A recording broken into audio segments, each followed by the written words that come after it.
colonoscopia. Deu até um arrepio só de ouvir esse nome, né? Pois é, esse é um exame que muita gente tem medo só de escutar falar e tem um certo tabu. Então, se você quiser saber mais sobre esse exame tão importante, assiste esse vídeo aqui até o final que eu vou te contar todos os detalhes. Eu sou a Yasmin, tenho doença de Crohn há 4 anos e aqui no meu perfil eu compartilho minha história, experiências e aprendizados. Então aproveita, ativa o sininho e se inscreve no canal para ficar por dentro de todos os vídeos.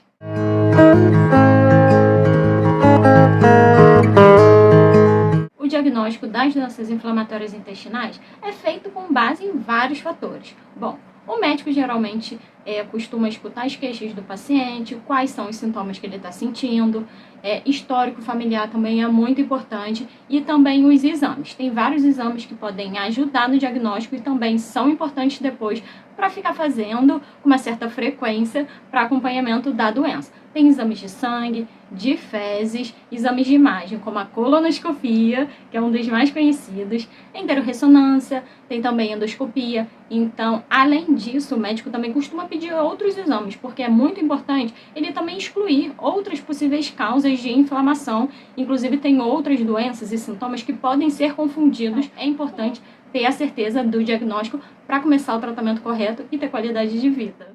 E os pacientes demoram, em média, 1 ano mais ou menos para ter o diagnóstico correto. Tanto por não darem a devida atenção aos sintomas, acaba deixando para lá e pensa, não, é só uma dorzinha de barriga, ou então alguma coisa que eu comi que não me fez bem, então vai deixando até procurar o médico, quanto também por uma falta de avaliação adequada. A gente sabe que as doenças inflamatórias intestinais, tanto a doença de Crohn, quanto a retocolite ulcerativa ou a colite não classificada, que são os 3 tipos de doenças inflamatórias intestinais, que a gente chama de DII, que é a sigla, elas são um pouco desconhecidas ainda, eram até consideradas doenças raras. Eu não sei atualmente, em 2023, se elas ainda se enquadram, porque a gente sabe que a incidência está aumentando muito, então muitas pessoas não conhecem e profissionais de saúde também. Então, esse atraso no diagnóstico pode ser por todos esses fatores. E embora alguns desses exames que eu citei podem parecer intimidantes e tem até um certo tabu, como a colonoscopia, por exemplo, que eu falei lá na chamada do vídeo, eles são muito tolerados pelos pacientes e são muito importantes. Então, se você está com algum exame agendado e está com medo, por favor, marca seu exame e vai fazer seu exame, porque eu te garanto que vai valer muito a pena você fazer, em prol da sua saúde, tá bom? Primeiro exame que eu vou falar, hemograma. Gente, vocês não têm noção de quanta coisa dá para descobrir e avaliar por um simples hemograma e exame de sangue. Os médicos costumam usar muito o hemograma para avaliação, diagnóstico, inclusive acompanhamento de uma doença. Ele pode ser útil de várias formas. Ele pode mostrar sinais de inflamações, infecções, detecção de anemia, avaliação de função hepática, renal, inclusive um painel eletrólito. Ele é muito importante, pois pode mostrar sinais de desidratação, inclusive efeitos colaterais de medicamentos. Outra forma também de ajudar é que algumas proteínas, que são chamadas de biomarcadores, como PCR e VHS, são exames de sangue também, e eles também conseguem mostrar inflamações e infecções presentes no corpo, hein? Então, você imaginou que um simples hemograma pudesse dar tanta informação e ajudar no diagnóstico de uma doença rara e sem cura, como a doença de Crohn e a retocolite? Pois é, hein? Inclusive, eles ajudam também a orientar os médicos em exames invasivos, são muito usados antes, inclusive, de algum exame, como a colonoscopia, pré-operatórios. Então, são exames que norteiam muito bem e ajudam os médicos. E, além disso, ajudam a otimizar várias terapias médicas. O segundo exame que eu vou falar hoje é um exame de fezes que não é muito conhecido não, mas quem é paciente de doença inflamatória intestinal já está até acostumado, que é a calprotectina fecal. Ele é um biomarcador, é um exame de fezes, como eu falei, que ele também consegue detectar, ele mede, digamos assim, uma proteína que é presente no nosso intestino e está diretamente ligada a inflamações ativas no nosso corpo. Então, ele é um ótimo marcador inflamatório intestinal e, além disso, ele é muito estável e é muito resistente à degradação. Então, faz dele um ótimo biomarcador da mucosa intestinal. Mas agora, falando um pouquinho da minha experiência, é importante falar, ele é um exame, sim, muito importante, porém, não específico para doença inflamatória intestinal. Então, baseado na minha experiência, eu posso dizer que alguns pacientes eles têm esse exame num nível muito alto, digamos assim. O resultado dele, ele vem em números. Então, assim, o maior que eu já tive, que foi inclusive no início da minha doença, foi 1.800. É claro que depende também da unidade de medida que vem o seu exame, que pode variar de um local para outro, ou de vários estados. Então, é importante também a gente tomar cuidado na hora que for comparar os nossos resultados com outras pessoas, outros pacientes. Eu sei que isso é muito natural e depende também dos parâmetros, né? Então, é importante sempre a gente levar para o nosso médico, porque ele é a melhor pessoa para avaliar e interpretar os resultados dos nossos exames. Bom, o maior que eu tive foi no início da doença e estava altíssimo. Eu lembro que eu achei muito alto e o meu veio 1.800. É um número muito grande e ele está diretamente ligado à inflamação ativa no organismo. Então, assim, quanto maior esse número, maior a inflamação. Quanto menor, menor a inflamação. E eu lembro que o parâmetro do meu, mais ou menos, era 50. Então, abaixo de 50 significava, assim, que não tinha nenhuma inflamação e acima de 50 que tinha. Então, imagina, 1.800. Gente, é muita coisa, né? Eu lembro que eu fiquei assustada, mas foi bem no iniciozinho, assim que eu descobri a doença. E com o tempo, as medicações, os tratamentos que minhas médicas foram me passando, foram me ajudando a diminuir esse nível dessa proteína do intestino, que é a calprotectina fecal. Então, realmente é um processo, a gente não pode desistir. Eu sei que a gente vê esses números e esses resultados assustadores e dá um certo medo na gente. É normal, eu sei porque eu também sentia isso. Mas a gente precisa confiar no médico que está acompanhando a gente, no tratamento e fazer tudo certinho. Então, hoje eu tenho já 4 anos, mais ou menos, de diagnóstico e realmente foi um processo até essa calprotectina, isso no meu caso, diminuir. Ele foi diminuindo gradativamente, foi de 1.800, depois desceu para 3 casas, 300 e pouco, 100 e pouco, até que o último que eu fiz acho que estava menos de 20, estava bem baixinho. E isso aconteceu também, eu lembro, com o PCR, era um exame que eu ia acompanhando gradativamente, eu ficava, meu Deus, tomara que abaixe mais, tomara que abaixe mais. É muito comum isso acontecer. Mas é importante falar, que era o que eu estava falando no início da frase, eu acho que eu entrei em outros assuntos, acabei me perdendo, é que ele é um excelente, sim, exame, inclusive ele é não invasivo, e os médicos costumam passar ele tanto para diagnóstico quanto para acompanhamento, justamente porque ele é um bom aliado à colonoscopia. Já que a colonoscopia é um exame mais invasivo, a gente sabe que tem um preparo, eu vou falar um pouquinho dela daqui a pouco. É importante ter essas outras alternativas e esses outros exames que norteiam melhor o quadro do paciente e o médico pode interpretar isso da melhor forma. É importante falar também que nenhum exame deve ser avaliado sozinho. Então, a calprotectina ela é um excelente exame para isso, porém, ela não é específica de doença inflamatória intestinal. Então, assim, eu conheço pacientes que tinham a calprotectina altíssima, mais de 1.000, 2.000, 10.000, e não tinha sintoma físico nenhum. E o contrário também acontece muito. Um paciente que tem uma calprotectina baixíssima, tá lá, calprotectina 10, 20, e aí se você se basear só nesse exame e olhar lá os parâmetros, você vai achar, tá tudo bem. Só que o paciente está com muitos sintomas. Então, assim, esse exame ele pode alterar também se você tiver com alguma outra infecção ou inflamação no corpo. Então, ele não pode ser avaliado sozinho, pois não é específico de doença inflamatória intestinal, por mais que ele seja um excelente biomarcador, tá bom? Se você chegou até aqui nessa parte do vídeo e tá gostando, aproveita, ativa o sininho, se inscreve aqui no canal para ficar por dentro de todos os vídeos.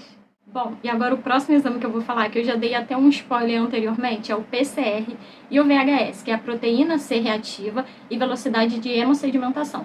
Ambos são exames de sangue também e eles são importantíssimos, pois também mostram inflamações, infecções presentes no nosso corpo. E, se eu não me engano, o PCR eu lembro bem, porque foi um exame que eu fui fazendo periodicamente, assim como vários outros, né? Para ficar acompanhando a inflamação, né, do meu organismo, e a médica pedia sempre. E que eu me lembre, se eu não estou enganada, qualquer coisa eu faço uma correção aqui na legenda, coloco uma observação aqui no vídeo, o meu PCR já chegou a 6. Isso é muito alto, porque o ideal é que ele seja o mais próximo de 0 possível. Então, 6 estava muito alto, estava altíssimo. E eu lembro que a última vez que eu fiz, agora foi início do ano que eu fiz, ele estava menor que 0, ou 0,0 alguma coisa, assim, estava muito baixo. E eu lembro a alegria que é da gente ver cada exame diminuindo, nem que seja um pouquinho, mas a gente sabe como isso faz diferença pra gente. E é como se fosse uma recompensa, né? Eu não sei se essa é a palavra certa, mas uma recompensa de todos os nossos esforços. Então eu te digo, comemore sim. Qualquer resultado que tenha melhorado, e por mais que você seja um pouquinho, eu tenho certeza que ele já é um passo a mais, um passo à frente para você conseguir a sua remissão. Então sim, Quem me conhece sabe que eu sou muito chorona.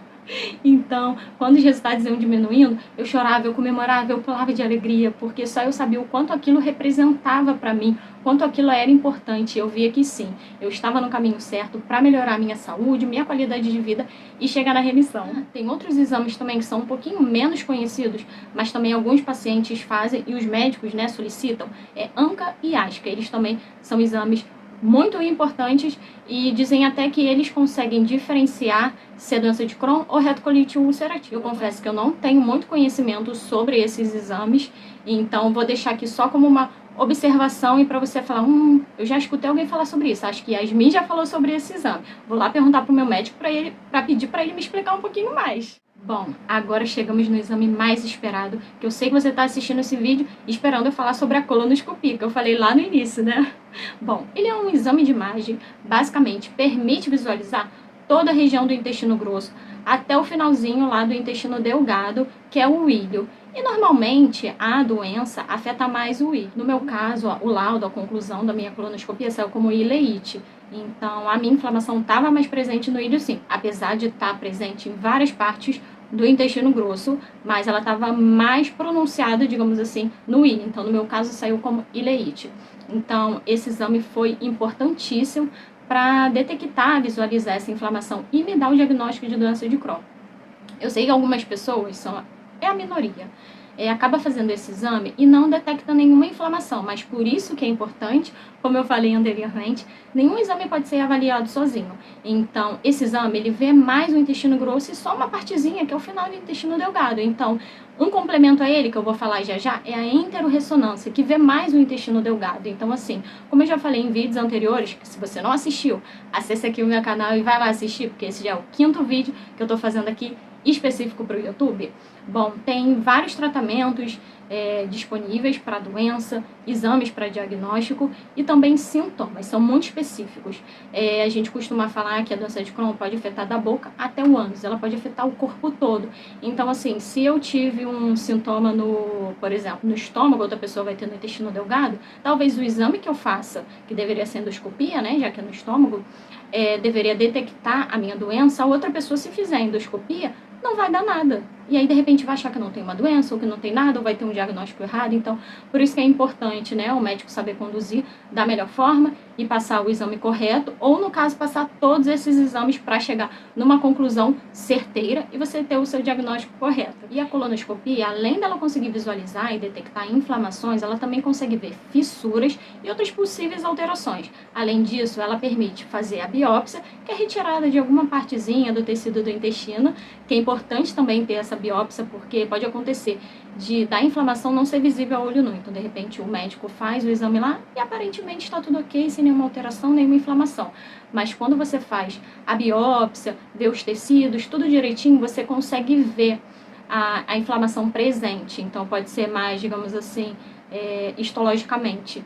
Então, é importante sim ter todo esse complemento para você ter seu diagnóstico correto e completo. Inclusive, se você conseguir diagnosticar a doença bem no início, bem leve, é melhor ainda, porque você vai começar o tratamento logo, rápido, a doença não vai estar muito avançada, então você, teoricamente, né, porque a gente não pode generalizar, você vai ter uma melhora nos sintomas muito mais rápido do que tem a doença mais grave. Por exemplo, eu, quando eu descobri, eu fiquei 4 meses com muitos sintomas, indo a vários médicos, fazendo muitos exames, e eu não consegui o diagnóstico. Quando eu consegui, depois de 4 meses, a doença já estava de moderada a avançada. Então, assim, eu demorei mais ou menos 3 anos para entrar em remissão, tive que trocar de medicamentos algumas vezes, de dosagens. Então, assim, foi um tratamento mais, digamos assim, demorado.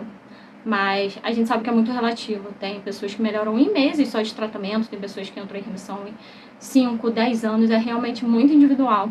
E é até perigoso a gente ficar se comparando, né? Falando, poxa, mas a pessoa entrou em remissão em 1 ano, eu já tenho 5 anos e até agora nada. Mas a gente precisa ter cuidado e respeitar a nossa individualidade, porque a doença ela tem níveis diferentes, afeta as pessoas de formas diferentes, cada organismo é único, cada organismo vai reagir ao tratamento de uma forma diferente. Então, assim, são muitas variáveis, não existe uma receita pronta de bolo. Quem dera se existisse, né? Porque todo mundo já estaria bem, todo mundo estaria em remissão, entraria em remissão rápido, teria a volta da sua qualidade de vida, seria um mundo perfeito, um mundo ideal. Mas é importante a gente tentar, né, pelo menos não fazer essas comparações, porque eu tenho certeza que cada etapa, como eu falei anteriormente no vídeo, cada passo seu é um avanço, é uma etapa para você conseguir essa remissão. Então eu tenho certeza que você está mais perto do que você pensa, hein? Por isso que a gente não pode desistir. Já, se você ainda não conseguiu a sua remissão, eu sei que você vai conseguir, porque eu acredito nisso. Então você também tem que acreditar em você mesmo. Bom, além disso, na colonoscopia, como eu falei da biópsia, né, um exame de imagem, ele possibilita também a remoção de pólipos.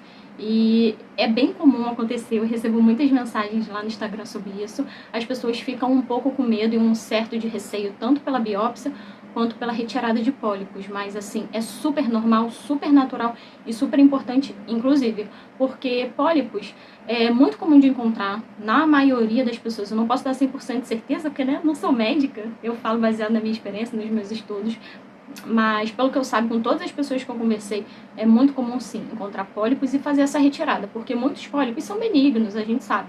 Mas se você não retirar, com o tempo eles podem se formar, podem se tornar, se transformar, assim, em pólipos malignos e se transformar num possível câncer.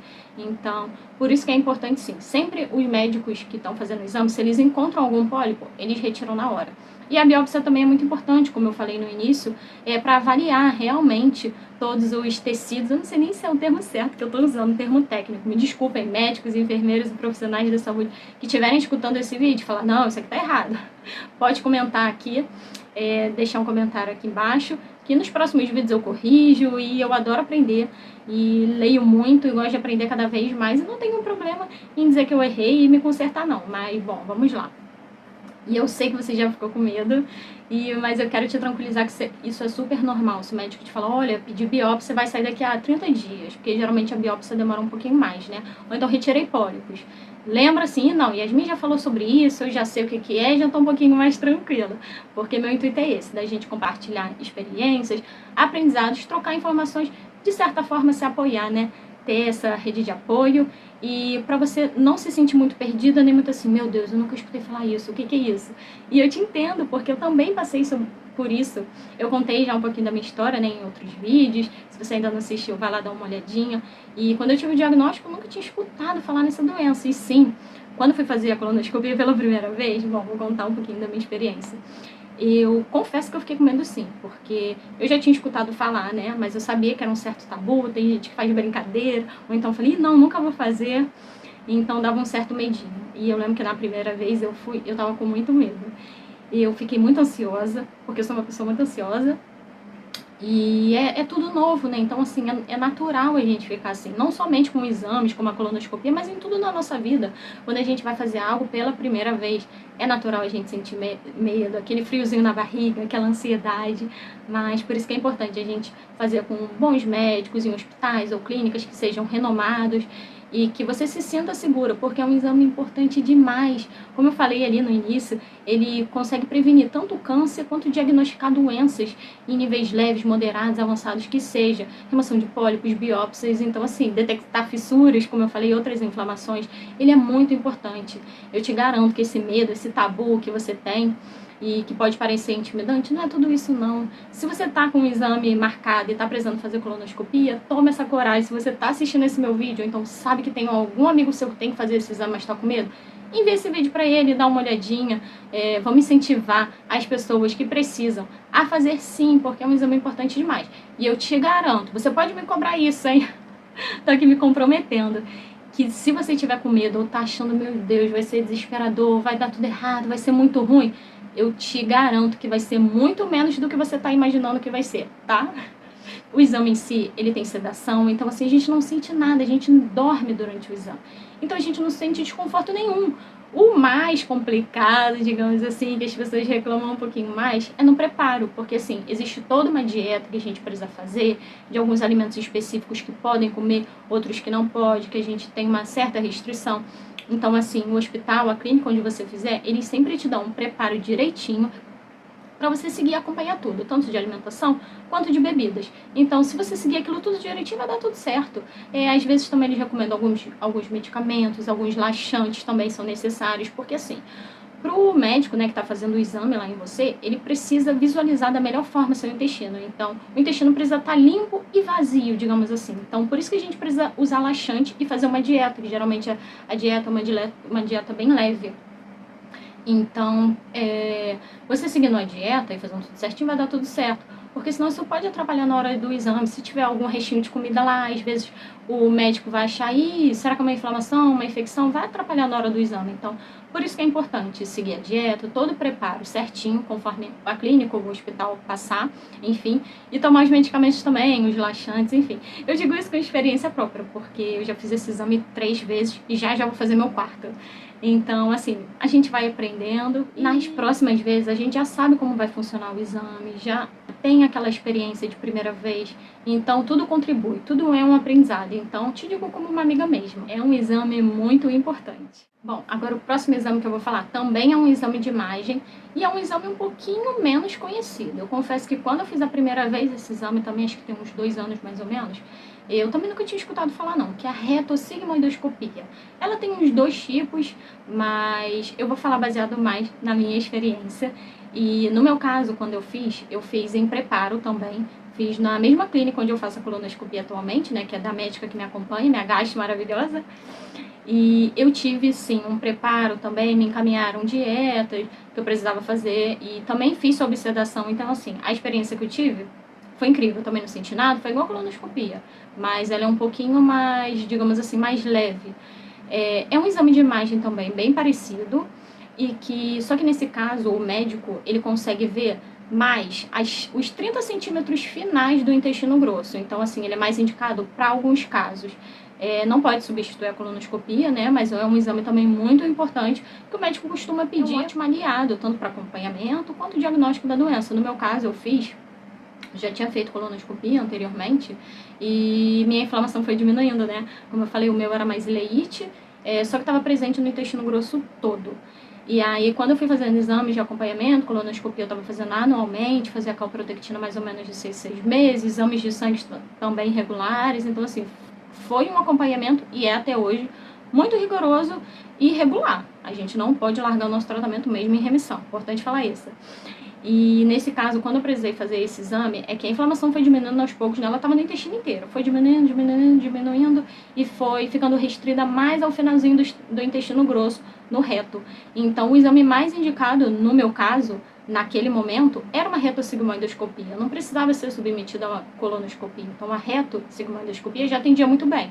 Então, foi depois dela, inclusive, que eu tive a minha remissão, porque depois desse exame eu vi que anteriormente, no exame que eu tinha na coluna do ano anterior, tinha mostrado que a inflamação estava só no reto. E aí eu fiz a retossigmoidoscopia, ela mostrou que não tinha mais inflamação. Então, remissão. É claro que, né, só o médico pode dizer e avaliar se você está em remissão, e ele precisa avaliar um conjunto de exames. Estou só contando minha experiência mesmo, quando eu usei esse exame, como ele foi importante. E além disso também, ele é muito importante porque ele consegue diagnosticar câncer de reto, pólipos, diverticulite. Então, assim, é um exame muito importante também, que não pode ser esquecido. Bom, agora o próximo exame que eu vou falar um pouquinho é a endoscopia. Também é um exame muito importante, mas eu sei que muitos pacientes não fazem. Depende dos seus sintomas, se o médico passar. Então, assim, eu nunca tive sintomas no estômago, então eu acabei não fazendo, os médicos nunca solicitaram. Mas conheço pessoas que sim, precisaram fazer. Bom, a endoscopia também é um exame de imagem, como eu citei, a colonoscopia e a retossigmoidoscopia. Só que a diferença dela é que ao invés dela avaliar o intestino, ela avalia o estômago. Então, basicamente são bem parecidos, também você precisa seguir uma dieta, um preparo todo específico, também tem sedação e assim, você não sente nada.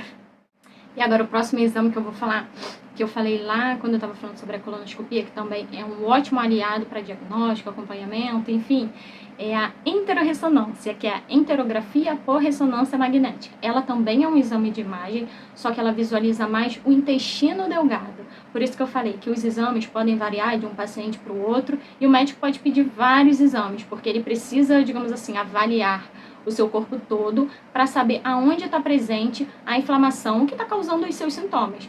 Então, muita gente que tem doença de Crohn, a retocolite, enfim, alguma doença inflamatória intestinal, tem sintoma no intestino delgado. Então, talvez vai fazer uma colonoscopia e não vai achar nada, nenhuma inflamação, vai parecer que está tudo ótimo.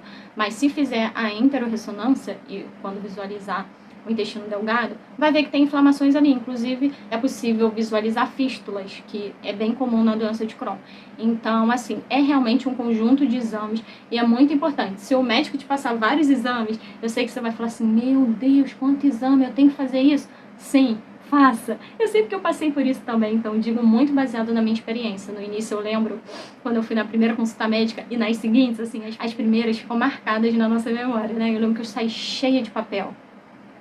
Tanto de medicações, quanto de pedidos de exames, de pedido de vacina. Então, assim, é muita coisa.